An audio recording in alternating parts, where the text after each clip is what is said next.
বাংলাদেশ থেকে লক্ষ লক্ষ মানুষ, বাংলাদেশের বিভিন্ন প্রত্যন্ত অঞ্চল জেলা থেকে লক্ষ লক্ষ মানুষ ঢাকার দিকে ছুটে আসছেন শুধু প্রিয় নেতাকে এক নজর দেখার জন্য। 17 বছর নিজের দেশ, মাটি, মানুষের কাছ থেকে চক্রান্তমূলকভাবে তাকে বাধা দিয়ে আটকে রাখা হয়েছে। আজ তিনি আসছেন শুধু এক নজর দেখার জন্য। আজকে মানুষ সমাগম হচ্ছে ঢাকা শহরে। বন্ধুরা আমার, আমরা সরকারের কাছে বলেছি তার পর্যাপ্ত নিরাপত্তা দেওয়ার জন্য। দলের পক্ষ থেকেও আমরা সবাই, প্রত্যেকটি নেতাকর্মী তার নিরাপত্তার জন্য আমরা সবাই কাজ চালিয়ে যাব। সরকার কথা দিয়েছেন তার নিরাপত্তা নিশ্চিত করবেন ইনশাল্লাহ। তিনি নেমেই তার মা, যিনি ভালোবাসায়, মায়ায়, মমতায় কোনোদিনও জোর করে লাল চোখ দেখিয়ে বাংলাদেশের মাটি থেকে যাকে পাঠানো যায়নি, তিনি আজ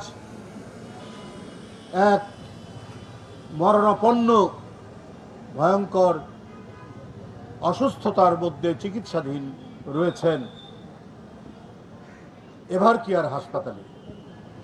উপস্থিত নেতৃবৃন্দ আজকে সারা জাতি নেত্রীর জন্য আল্লাহর কাছে দোয়া করেছেন, তার সুস্বাস্থ্যের জন্য আল্লাহর কাছে দোয়া করেছেন, তার দীর্ঘায়ুর জন্য আল্লাহর কাছে দোয়া করছেন।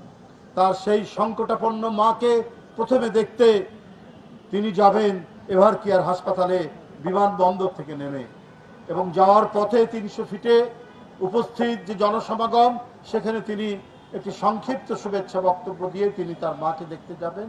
তারপরে সেখান থেকে তিনি বাসায় যাবেন।